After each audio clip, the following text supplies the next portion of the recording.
What's happening, everyone? Tyler Piper here with Phil DiMartino. Thanks so much for tuning in to the 5 Tool Productions video podcast. Today, we're talking about studios in your office space. Should you do it? How should you do it? Shouldn't you do it? And if you're not going to do it, what should you do instead? So, that's a whole lot of stuff we're going to be talking about. Questions. So, with that in mind, we've actually been having this conversation with a lot of people of the idea of, should we just build out a studio in our office? Would it be cheaper? Would it be more economical?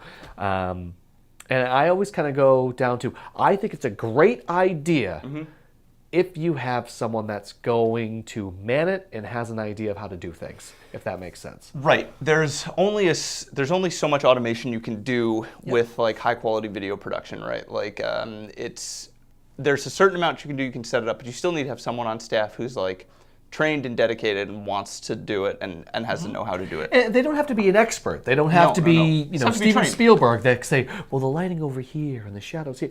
But you do want someone that knows, okay, I want to light this and I want to bring the light stand up enough so it's not, shadows cutting everyone's face off in half. Here's the microphone. Let's make sure I'm monitoring it so that we're actually getting audio. The batteries aren't dead, and I can tell when they are, how to change it, and like where that monitor lives on the camera. All those types of things, right? And on the flip side of thing, when all is said and done, has the wherewithal to know, I can stop, I can put this in my machine, I can edit it slightly, put intros on, or graphics, send it off to someone else. Or send it off to someone else, right? And I think that speaks to what kind of work you're trying to do as well, right? Like when people say like, we want to do this ourselves, we want to set up a studio in-house, it's kind of getting to the point of like, what are you trying to do? I think like there's a certain type of everyday video that it is great to have a little mini studio in-house for. Like if somebody drops by and you want to have a quick conversation with them, if you want to do like a quick product pitch or something like that. I think what you just said was a great example, because like even a product pitch, you could probably know a day ahead of events, or if an article came up, you could probably plan and say, all right, let's save this for the next time we bring the video guys in.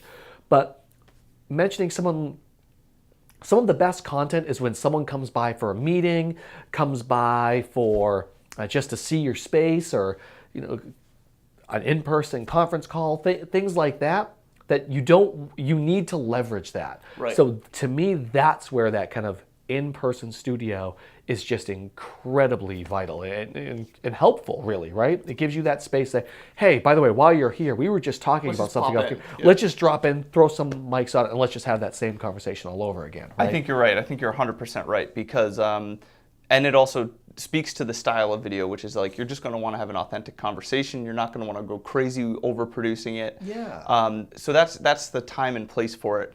And then also you think about like the amount of editing that needs to be done. That's pretty minimal on something like that in a lot of cases. So yeah, I mean, you have to go into it with a plan. You don't just want to say like, we want to be able to capture video. Okay, how much do you want to spend on it with gear? We can talk about that in a second. Yeah. What's the purpose of why you're doing this? And like when do you need it done, right? Like if you don't have quick turnaround deadlines, maybe it's not as important. If you want to make sure you're churning stuff out constantly, it's a little more important. If you're doing something daily, if you have someone who say, we're going to wake up and we're going to read the news headlines that are in our space. So if we're going to read in our case, we're going to wake up, we're going to come in here, we're going to read the content marketing headlines for the day, and we're just going to post that up. Great, that's wonderful. I mean, obviously we have a small studio, but we're a content creation company, so it's a different mindset.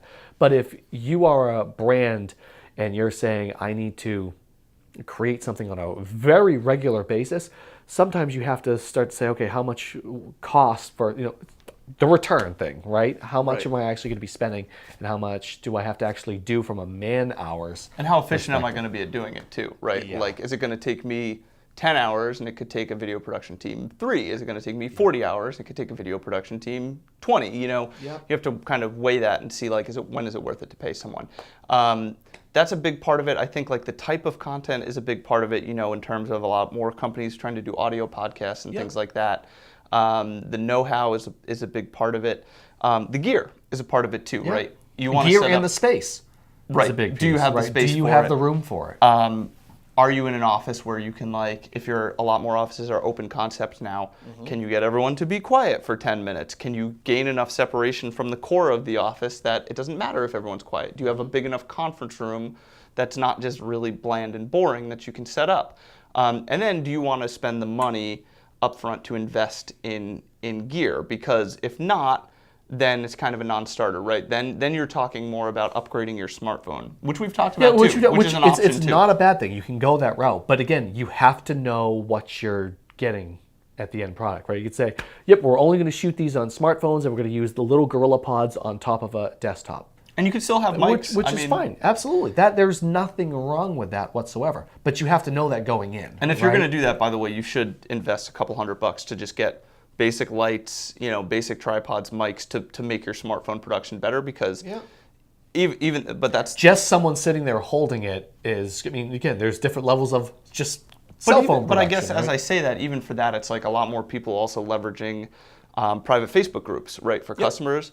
The selfie video, totally that fine works. for that. And LinkedIn, we've seen that. Even like the vlog style, I think can work well there, like follow around. Yeah, definitely. But yeah, I think it totally depends on what you're trying to accomplish. And a lot of times you might say like, we want to have a studio in-house so we can do this stuff. It's like, okay, well, if you're trying to leverage just the content to your Facebook group on a daily basis, do this instead. If you want to get to LinkedIn, do this instead. And then when you want to get this stuff for your website and your feed, call us, frankly, right? Because it's not going to be worth it to try to set it up for that. But it is worth it to set it up for some things. So I think you just have to really, it's the same as with any video project. A lot of times people come at it and they say, we want a video for this. And then once you get into it, you're like, who, what, when, where, why, how.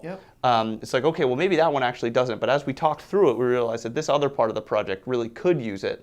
And here's why, and here's how we're going to get it done. Well, again, you hear every conference, every marketing conference you go to, you hear every company needs to be a media company. But what does that actually mean? A media company, you're putting out that amount of content.